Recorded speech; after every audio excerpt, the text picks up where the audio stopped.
What's going on, YouTube? It's James with ChiHammer Fantasy Battle Report. Got another battle report for you today. It's the ESC Battle 2022 round number 5. Guys, what is going on? It's your boy James Silva here. Guys, I got another battle report for you today, and for those of you who have been following along, I am actually really excited to get this game done because it'll be done with day 2 of this long week at the ETC ESC. Guys, I got the first game. If you got, like I said, if you guys have been following along, first game I played, KOE Army. My list wasn't really built to deal with KOE. And it was very apparent as I just got my ass stomped by Michele. And Michele ended up getting in 10th place in the whole tournament. So I don't really worry, had hard feelings about that. It's a fucking great player. Kicked my ass in the ESC. Round 2, I ended up playing Davidar, and I had a huge win. The rats do love to get burned, and I got a lucky panic check early on, allowing me to push for the objective pretty early. Round 3, I ended up getting my ass kicked by Hugo Sueco and his Dread Elf book. Now, for the record, I played, somebody mentioned in my last video that I played all the LAB books, all the new books, more or less, with the updates, and you can see besides the rats, I'm struggling. But it's also because I'm learning. I do feel like I am learning. Round 4, I ended up getting against Mike, and Mike M from Canada, and he ended up winning. That game was kind of swingy. I could have easily took advantage of my big, what's the word I'm looking for? My big charges, my winning the combat against his BSB unit, but I just ended up losing, and I ended up losing big. I only got 1 point. So right now I'm at the bottom tables, and guys, I'm going to tell you this right now. This is my personality. This is my, the way I believe I like to carry myself, alright? I got my ass kicked by 3 rounds out of 4, okay? I don't give up. I don't quit like a little bitch. I literally go into there, I'm like, well, fuck it. I'm going to try to do the best I fucking can on round 5 and at least get in halfway decent score because I know that I got my ass kicked. I know I got my ass kicked. I'm not a little bitch about it, just quitting the damn game. Anyways, so, got this game against Orso, and Orso, thank God, it's a high elf player. High elves, yes! Highborn Elves are one of the armies that I played the most, and just to give you guys a heads up, or not a heads up, but a flashback. Flashback way back to the day. I used to play a lot of 8th edition and early 9th age with Dan Pruitt. Dan Pruitt, unfortunately, is no longer with us, but but due to the fact that I would play with him so much, like literally almost every Saturday, I learned so much about Highborn Elves during that time. We list built with his list, we list built with my list based on that, and I've known for a long time what Highborn Elves has done, what can they do, more or less. So there's very few tricks that Highborn Elves pull out. There's some new things that they've added into the books, obviously, through the versions that Dan wasn't around for, those things still kind of catch me off guard. But for the most part, 95% of it, I do know very well. So I'm kind of excited that as soon as I saw Highborn Elves, I was like, thank God. Ooh, somebody I could finally burn. Alright, let's go over Orso's list really quick. He does have a High Prince General on a Griffin. He has a BSB on foot. He has 15 Seaguard, 15 Seaguard, 15 Seaguard, 5 Elaine Reavers. Elaine. 24 Sword Bastards with a Flaming Standard. Obviously, they're going to try to hunt my trolls, but he has 2 Phoenixes, and neither one of them is a Flame Phoenix, so that kind of gives me a whoo, thank God. He has 5 Grey Watchers, and he has 3 Seaguard Reapers. Alright guys, let's go over his magic real quick. Let's go over the game, and then I'm going to give you a post-game analysis on top of the fact that I have my tournament analysis, my unit analysis, and then also what's going on after. But let's get there when we get there. Let's go ahead and start with this magic. He got Raven's Wing, Awaken the Beast, Favor of Miletus, Quicksilver Lash, and Altered Sight. That right there is his giant unit of his Sword Bastards. That's his general on the Griffin. He has his 2 repeaters. He has his Seaguard, and repeater, Seaguard, Lane Reavers. He has his 2 Phoenixes hiding behind the building, and he has his Grey Watchers. I dropped everything deployed first. We're playing the Diagonal, and we're playing Flags. Again, sorry, I got a bunch of text messages, threw me off there. Anyways, guys, we're playing Diagonal. We're playing capture the flags. And as we're playing that, those are both things that I feel like my army does well. I capture the flags, I kind of do well because a lot of my shit is expendable and not scoring. But the diagonal can, it's 50-50 for me. Like, I have a very wide army, so playing that close and running up ahead does me wonders. Koopa going on flanks usually does wonders on this scenario. Let's see how it goes. For deployment, over here we got Koopa on the right flank. We got the trolls in the middle. I put my BSB's unit, the BGK, is right in the middle, so I could go ahead and start doing pyromancy right there, doing scorching salvos and whatever else, right in the middle. I do think, I don't think he had MR. Did he have MR? Let me see. If he had MR, I didn't take Scorching Salvo. Well, he didn't have MR, but I don't think I get that many Scorching Salvos off in this game. Go ahead and I don't know why I put my Savage Orcs in rank and file formation. I think it was just for space because the building's kind of in my way and creating a choke point. So I just put my Savages in a 5x6 or whatever it is, 5x7. And I put Ruckus over by the building. I moved the K-Pack back. This is actually turn 1, Orcs and Goblins. Orcs and Goblins turn 1.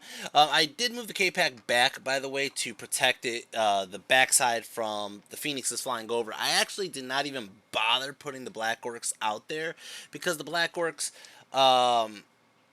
there's no real point, more or less. I could march up with them, but if I lose them, I'm losing one of my flags. So I ended up just kind of keeping my flags back and letting everybody else fight this fight. Same thing with the Green Guard. The Green Guard are behind the Feral Orcs, and then I have my General Zod in the back there. I got another picture on the left side here to show you the Black Orcs are way back there. K-Pack's just kind of chilling back in case the Phoenixes decide to come for the Black Orcs.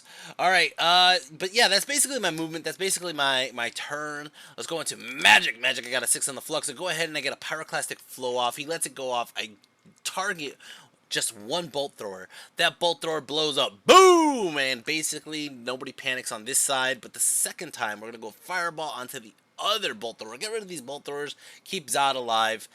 Hit this guy, only do 2 wounds, okay? He lets it go, but basically, I think he stops a Scorching Salvo. That's fine. He stops at Enveloping Embers. That's fine. We're going to go to shooting. Shooting my BG motherfucking K's. Pa pa! Kill the freaking Bolt Thrower. Kill the Bolt Thrower. Causes a panic. And one of the Sea Guard units runs off the table. Holy shit. Right off the bat. Got some good points on the BGKs. It's going to go to turn 1. Highborn Elves. Highborn Elves turn 1. He starts to move up. Now, like I said, he's going to move his Sword Bastards closer to the trolls. Now, you can see I did move my Spider Riders to go deal with that other Bolt Thrower, so that's going to happen. But his general flies over the hill, and basically he's starting to threaten, I think, Koopa's flank. And then all these guys are starting to go for the center. He moves his Lane Reavers to chaff, and yeah, like I said, there's the guy just going to the flank of Koopa. Alright, his Phoenix Eye are going to go ahead and fly around like this, avoiding the charges, more or less, out of my line of sight. Magic, he got a 7 on the Flux, goes ahead and he does a Quicksilver Lash, and I was so confused about this. He's like, Quicksilver Lash, and he rolls it, and he gets a wound off on Ruckus, and I'm like, huh, I mean, you needed to do a 6, like legit a 6, to burn Ruckus's armor, and he rolled a 6. I was like, okay, whatever. Does 1 wound, though, and I don't mind. Gets him an extra attack. He does a Raven's Wing here, and I kind of let it go through. I think, I was trying to figure out what I was trying to stop, but he gets the Raven's Wing off, and he moves these guys over the hill right in front of the trolls. Right in front with their flaming banner, and you can see that's basically where he's going to threaten me. Over here, he shoots into the Spider Riders, kills 2 of them. I do pass my panic. I don't run off the table. And it's going to start off turn 2. Orcs and Goblins. Orcs and Goblins turn 2. Ruckus! Ruckus charges into the Lane Reavers. Now, he goes for the flee. And he doesn't flee that far. I don't even know if he failed the terror or if he just chose to flee. I'm not entirely sure. Right? But I need like a 6 to get Ruckus over there. And I'm already thinking of it because all you have to do is touch any point of them. If I could maybe run Ruckus straight forward and then turn, I could put Ruckus in a very advantageous position. So that's fine. That's fine. He ended up getting 2 wounds on Ruckus, apparently. He probably shot him with the Sea Guard. Alright, we'll get to that in a second. Actually, we'll get to that now. Ruckus, I go to roll the dice. He needs like a 6. I roll double ones. Ruckus only stumbles forward just a little bit. I mean, he might have rolled a 2 and a 1, but basically what ends up happening is now Ruckus is in a bad position where the Phoenix can see the flank of Rucky. Alright. Magic gets a... I got a 5 on the flux. Sorry, before I go into Magic, we got this picture right here to show you what I did. He was expecting my Trolls to charge forward, or even my Savage Orcs to charge forward, and I decided not to do it. I decided I'm going to just move the Trolls to chaff his Sea Guard. I'm going to put my Savage Orcs in a position, if he does charge the Trolls, that I'll get a flank on him, and Coop is also going to do the same. I put my Forest Goblins over here, and I am going to unleash the unholy hell of bow shots. I got 20 bow shots from the Forest Goblins, 21 shots from the Green Guard, and I got 9 shots from the K-Pack, and even the 8 shots from Koopa and the 1 shot from my General are all going into that goddamn unit of Sea Guard, or Sword Bastards. Alright, let's go into Magic. I go ahead and do a Pyroclastic Flow. I ended up wiping out like 7 dudes. I end up doing all the shots. Every fucking shot. I don't even have a picture of every shot, but basically I leave this unit left with barely 8 Sword Bastards and a BSB. 8 Sword Bastards and a BSB. That's all he has left. Let's go start off his turn. Turn 2. Highborn Elves. Highborn Elves turn 2. He charges his BSB out of the unit. Into my Forest Goblins. I chose to flee. I knew that there was nothing back there. I knew Zod was going to chill back there for a turn, and basically I'll be able to rally on Zod's leadership, so I didn't mind fleeing. Okay, I think I put my Green Guard close enough where all I needed to do was roll like a 4, and I could get out of his threat range, and since the Forest Goblins are so large, they basically clear a good amount of space, as you can see. So he, out of desperation of just not leaving his BSB out there, he just says, I'm going to redirect into your Trolls. And I was just like, huh, okay, that's going to happen. He charges this Phoenix into Ruckus. Ruckus, big birdie. And Ruckus, we'll see how that goes. Now, as you can see, if he kills Ruckus, he will overrun right into my K-Pack. Okay. Over here, he uses his Elaine Reaver, so apparently they didn't fail their terror, they just chose to flee. He uses the feigned flight and moves over here to protect his BSB, so the BSB can fight in combat against these Trolls for a turn. And Magic got a 6 on the flux. He goes ahead and he gives this guy Awaken the Beast. Now he's going to be a strength 6 on the charge, I think.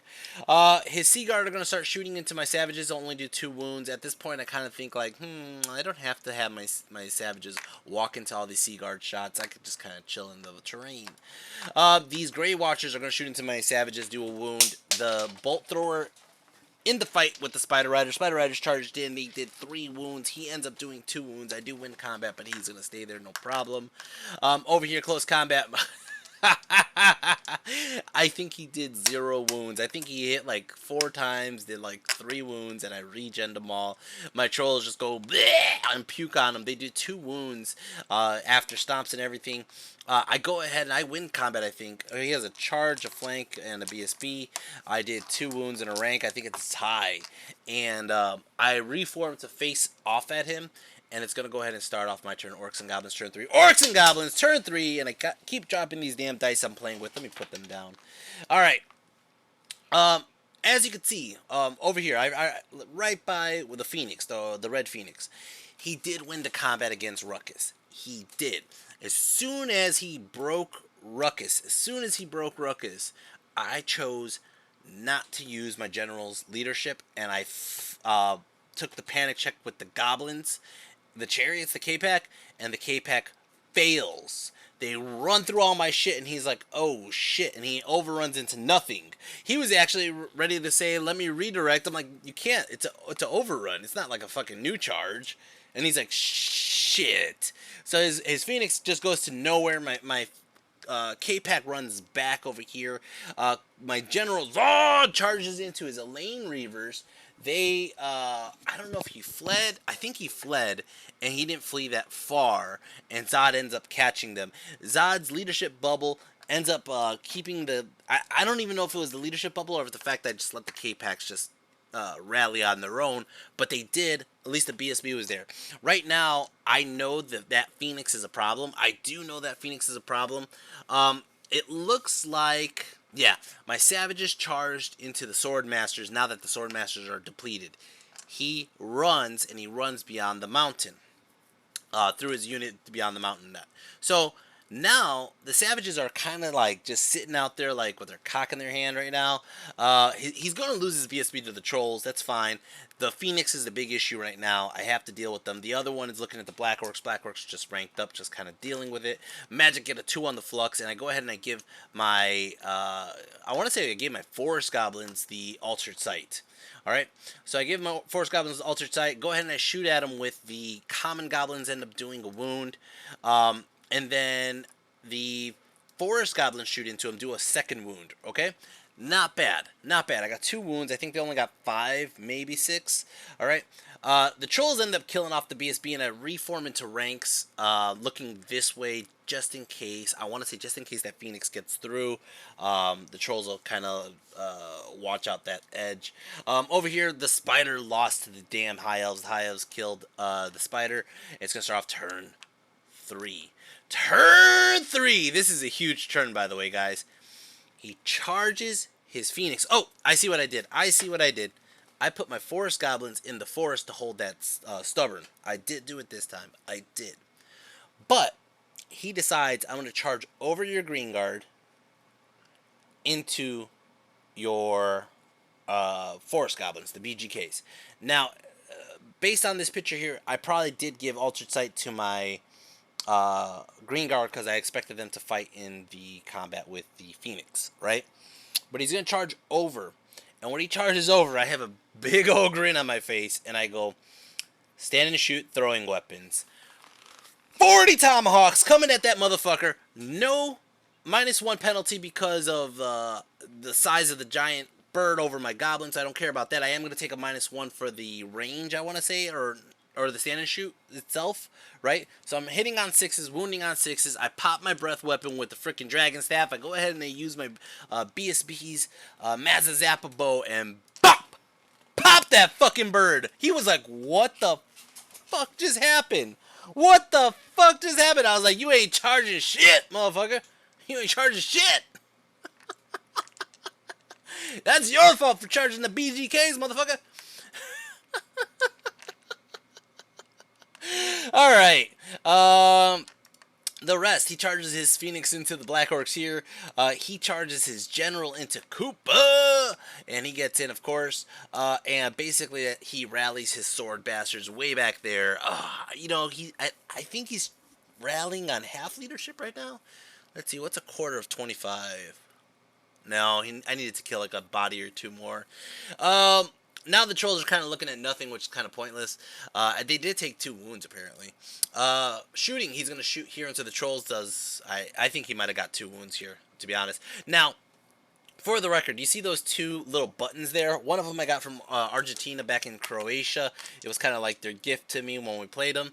The other one, I swear to God, I am playing at this table, and I look on the floor, and I just see that button there. It's a fucking Bad Moon Goblin button. And I was like, ooh, shiny. I'm like a little goblin. I saw it so fast. Like, this is mine. This is mine. You can't take it from me. Oh, my God. I was just so happy I found that thing. That thing is beautiful. I love it. It fits my army. It is mine. All right. Go ahead, and these guys are going to go shoot into my Savage Orcs, and at this point, like I said, I don't feel like getting shot for like 3 more turns, so I decided to just kind of turn them around, go back into the fields, and just let them deal with the -1 to hit. Over here, close combat, he ends up doing only 1 wound. I go with hand weapon shields because I'm just trying to hold steadfast for a couple turns until I help myself out here. I think I might have done a wound to this guy, but I don't remember. They hold on a steadfast. Over here, close combat. Oh my lord. Oh my lord. This guy has the diadems, whatever, the Nova Flare Lance or whatever. He hits Koopa. He does like, I forgot how many hits, like 10 hits or some shit like that. He ends up basically wiping out Koopa straight up before I even get a chance to swing. Holy shit. He is going to not overrun because he doesn't want to deal with the fucking troll. And that's basically it. My turn. Orcs and Goblins turn 4. I want to say this is Orcs and Goblins turn 4. I go ahead and move the Savages back into the fields like I told you I would. I move the Green Guard up out of the way so I could try to get Bazooka and Baxter back in range to start burning off the rest of his units. Right now, I am holding the objective. I have all 3 of my units alive right now.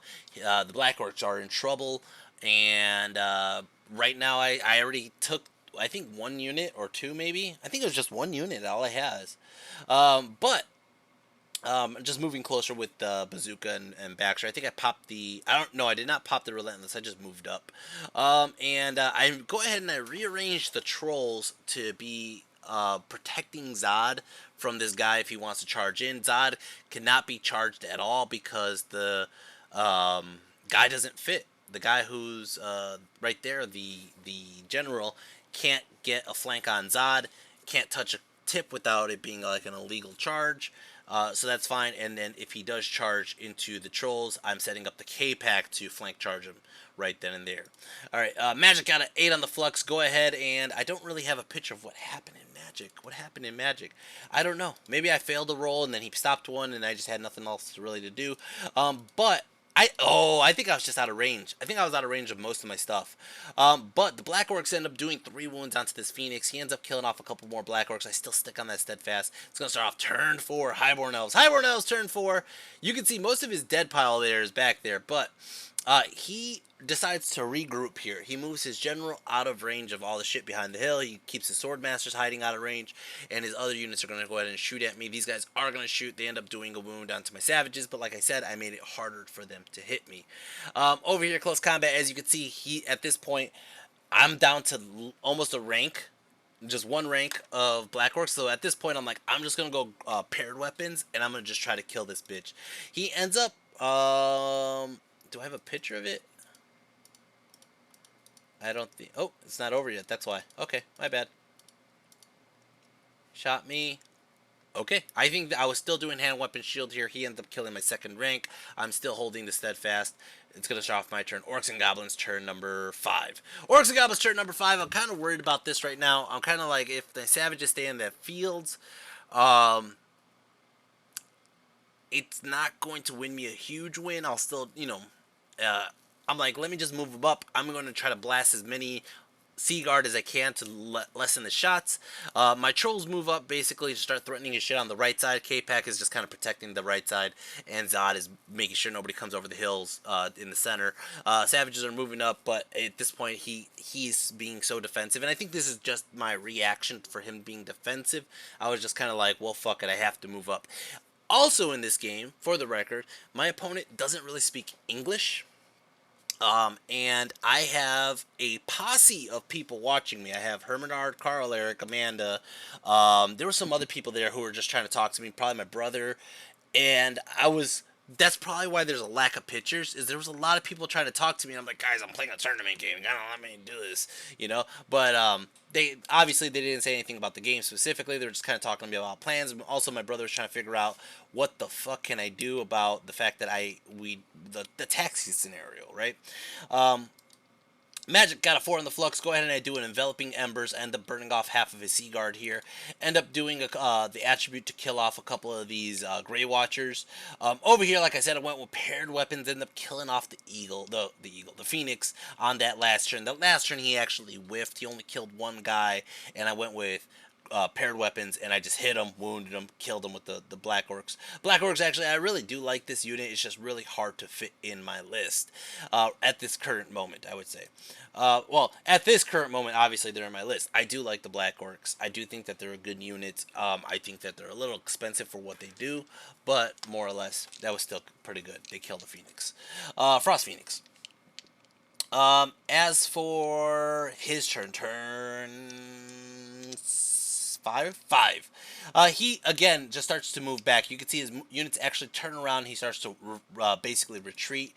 My turn, Orcs and Goblins turn 6. I push up aggressively. I might have logged at this point just to get up closer to try to cause some threats, but I couldn't do shit. He just basically marched out of my way. Everything's facing backwards. My magic, I don't know if I really got anything off. I might have killed. It looks like no. He moved his Grey Watchers behind the building.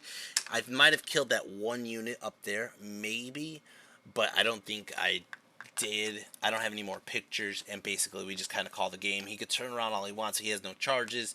He has no shots that are going to kill anybody. He has no magic. So that's the end of the game. I'm going to leave you guys here for a moment. You guys can listen to what Orso says. Orso, like I said, he didn't speak much he didn't speak much English. He is from Italy, and we have a short conversation here. I'll be right back to you guys after this word from our sponsor. What's going on? I just played against Orso, right? Orso. Okay, you're from here? Yes, Italian. Okay, from what city? Teramo. Okay. Okay. I just got a big win. You want to talk about what happened in the game, or? Good player. Yeah, you can say it in Italian. It's cool. Bravo giocatore, sportivo, brava persona, corretto. Okay, I have no idea what he said, but it's cool. It's cool. All right. Anyways, do you have any tournaments in Italy soon? Besides the ESC? Italy? Yes. Yes. Yeah, that's cool. Which one? Say it in the group so you maybe more people. Niente, qui il torneo sta finendo, un bel evento e insomma, da rifare. Ok. All right, man. Thank you so much. Thanks. And he has a really cool show the Super Nintendo fanny pack there. All right, man. Let's see you. All right, guys. So, let me go over the tournament overview. So first off, my score was horrendous.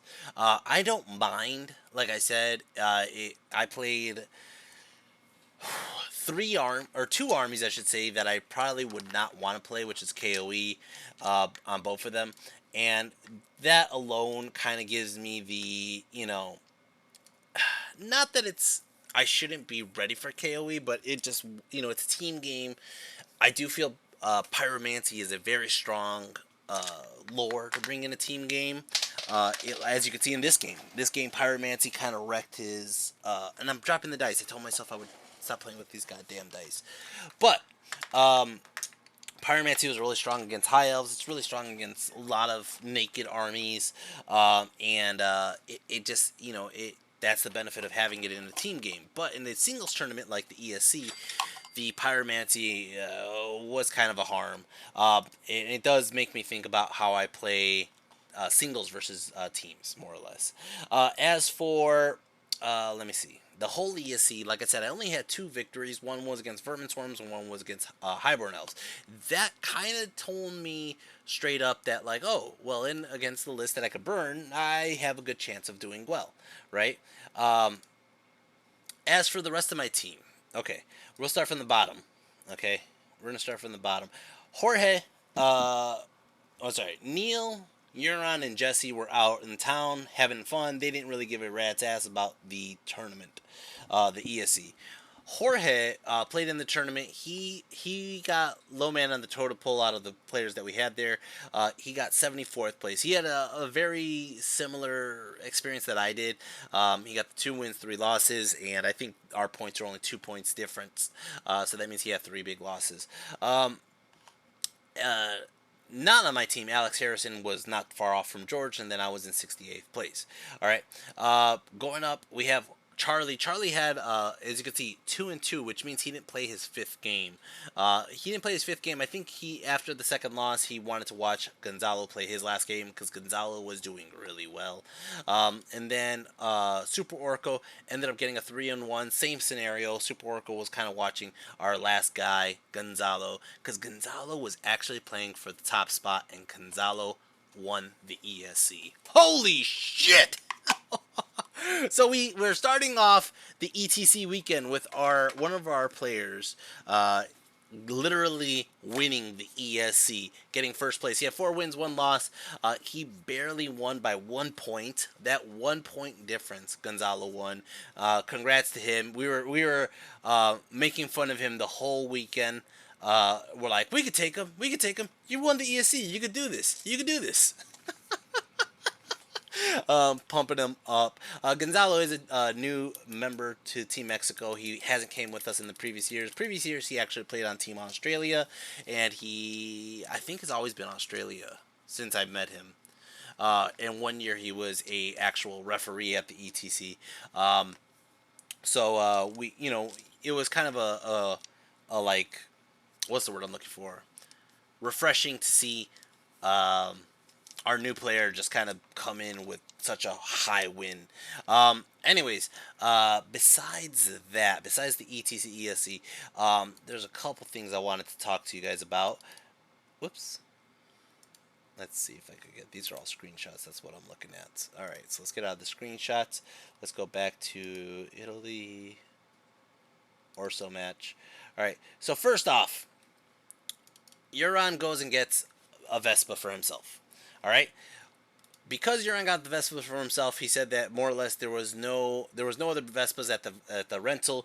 My brother decided to go get bikes, so Neil and my brother got bikes rented for us. We ended up having, or basically we arranged it so we could all rent bikes, and more or less that was our way around town after this moment. Okay, we did not going from the ESC to the center of town, like where the beach is, where all the restaurants are, where all the hotels are, where my brother's hotel is. It was about like a 20-30 minute bike ride. It wasn't horrible. It was longer than Google says, because Google says it's, let's say, 15 or 20 minutes, and you do it and you end up doing like maybe 30 to 40 minutes. Google lies. All right, either that or I bike really fucking slow. All right.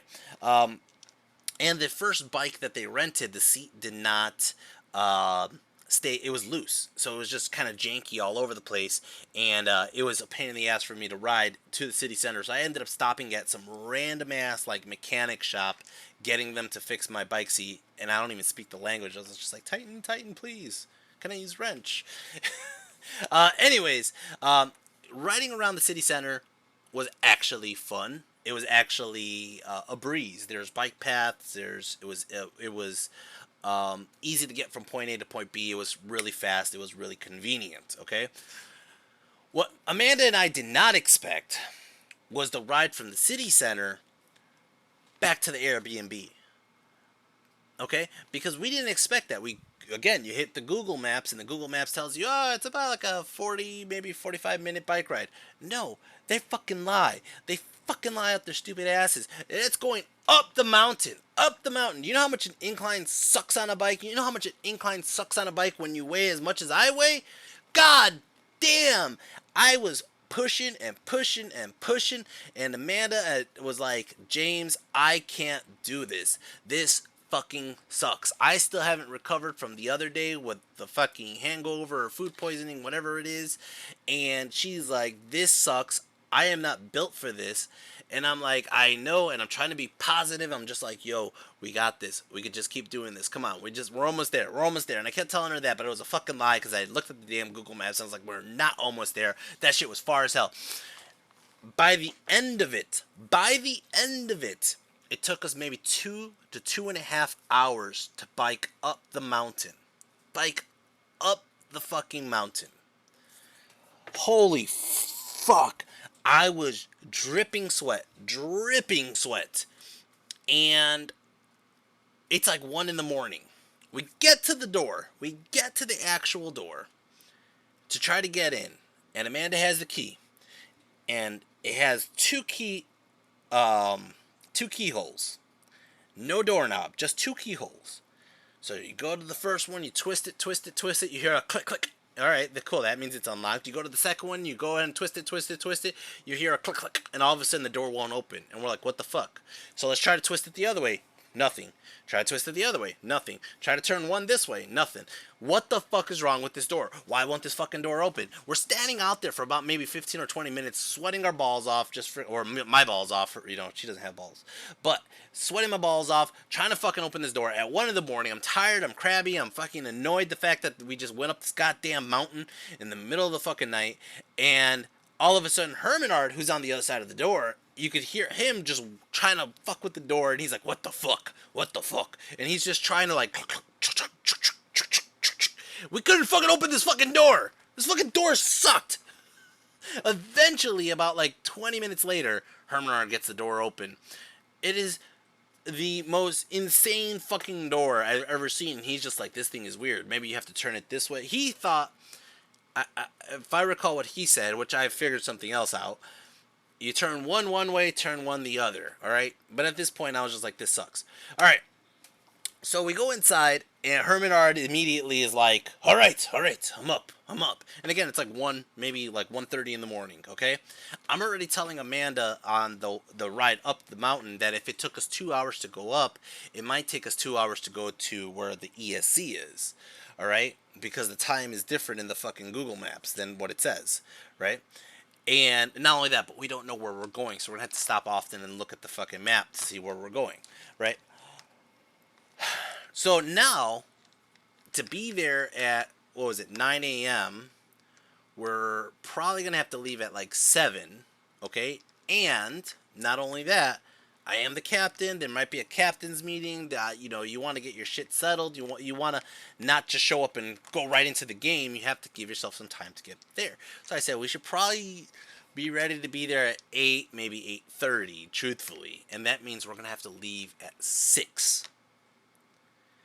Which means we're going to have to wake up at like 5:45, give ourselves 15 minutes just to put something on, and start fucking biking for 2 hours. And Amanda is just like, she's a sleeper. She loves to sleep. She loves to sleep long into the day. And she's just looking at me and she's like, oh, I don't want to fucking do this. And I'm like, I know you don't want to do this. I feel you. Yo, like, I'm just trying to be the trainer I am. Like, you could do it. Come on, you got it. Haha. Imagine all the calories we're burning. She's like, I don't need to fucking burn calories. Shit. And I was like, I do. On the plus note, all this fucking biking, I'm going to all you could eat sushi. That's what I'm saying. All right. Anyways, so that's it for the biking fiasco this night. Okay, guys. The biking fiasco continues, all right? Anyways, the traveling fucking Italy continues. But anyways, guys, couple more things. I know this video is going on long, but it's at the end of the ESC, so you guys are expecting a long video. Actually, it's not even that long yet. All right, let's go over my army list really quick, see how they did. We're going to start off with last place. Last place was actually the K-Pack. K-Pack only got 337 points. They got a little bit on shooting this round. They only did a little bit of damage on Michele's game and David's game. Against Hugo and Mike, they just died. I still like this unit. I had a big argument with Andrew Ratman before the leaving to the ETC, before submitting my list, which I was like, I'd rather play the K-Pack, and he's like, oh, I'd rather you drop the K-Pack and use those points somewhere else. I said the K-Pack offers me something that a lot of armies don't have or don't have an answer to, which is basically board control. The K-Pack goes out there and all of a sudden you don't push up in me because you don't want to get rammed by 3 chariots. Until those chariots are dealt with, you don't want to push, right? So I do feel that with the K-Pack still. Unfortunately, 2 of the high armored armies didn't really give a flying fuck about it, and the army with 1,000,000 rats doesn't give a fuck about it.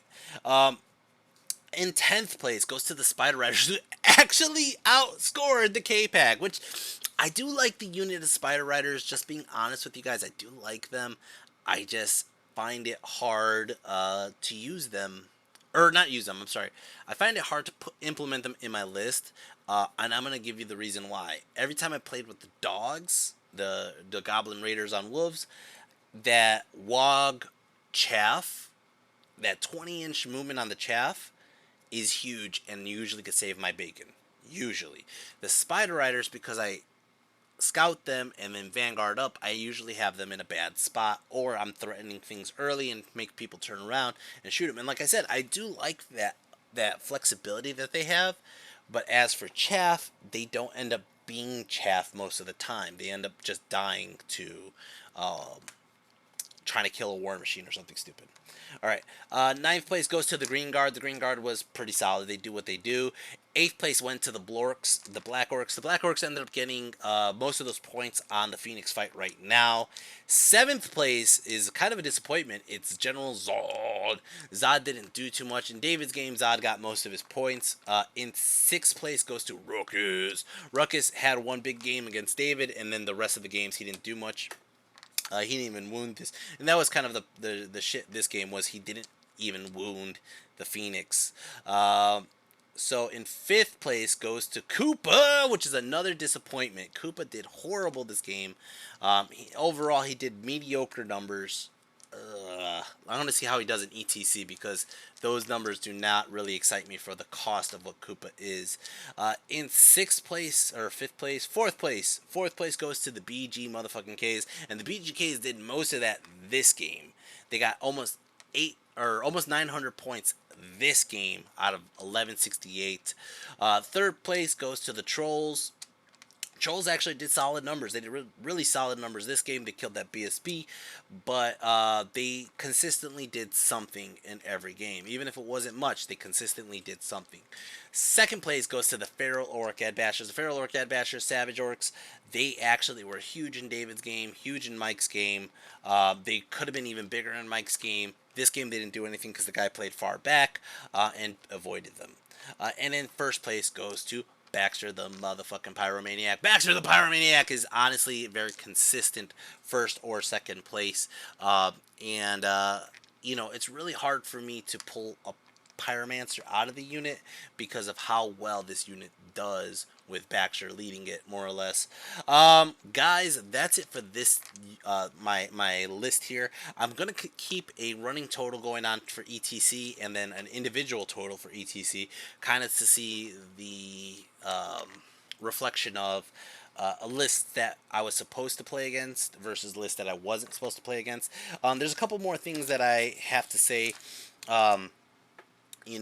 First off, for games, if you guys are on Universal Battle and want to get games against me or some of my other friends, we're going ahead and I started bringing people into the Juice Crew Discord just to set up UB games. A lot of people are like, oh, why don't you go on another Discord? I was kicked out of that other Discord by some little bitch, and that's why I don't get any, I don't go in there to ask for games. Now, another thing is, yeah, I lost these games. Yeah, I don't take it to heart. I have a really positive attitude about this. I don't think this game is boring. I don't think that it's because of lack of competition. And I don't feel like quitting because of it or doing something stupid like switching to Age of Sigmar or something like that. I feel like I know my flaws in these games. I know what I did wrong. I know that between 2017 to 2019, I was killing it at tournaments. A lot of people come up to me and just tell me like I never beat you, and I get that. I right now I'm like, oh, you ain't gonna, I'm like, you have a chance of beating me right now. But I feel like the fighter spirit is in me. It's always been in me, more or less, and I feel like anytime that I have a scenario where I lose like this, my brain goes into overdrive on how to fix it. How do I get better? How do I get as a better player, better person? And one of the things that, like these videos, you can see I'm trying to talk to people after the games. I'm trying to just be a better sport about it. I'm not trying to be somebody that people hate to play because I'm such an asshole. And I'm just trying to keep things fresh. This community needs freshness. This community needs good players, good models, good competition. Okay, that's what the community needs. They don't need negative, schmucks, and they don't need people who are just full of elitism. So that's why I invite you guys, if you guys want to play games, talk model miniature shit or talk list shit. We're in the Juice Crew, just constantly talking about stuff about the game. And that's really kind of what I have to say right now. Gave you guys my overview, showed you Gonzalo 1. And guys, I will be back. Like I said, I'm excited to get this game just done and in the books, because next game is going to start off the ETC, and we got our first round, Slovenia. They weren't ready. But we'll get there when we get there, guys. I know that there's a lot to go over in these ETC games, and I know you guys like my last year. See, Pete was making fun of me about my time warp manipulation. Yes, it wasn't last year. It was 2019. 2019. I know you guys liked my analysis breakdown on how I pick matches. I enjoy being the captain for that mainly, to be honest, is that fucking match process, scenario, getting my players the best chance they can to win these matches. Alright, guys, and I enjoy that. Alright, guys, hope you guys enjoy this. Take care, and until the next video, peace.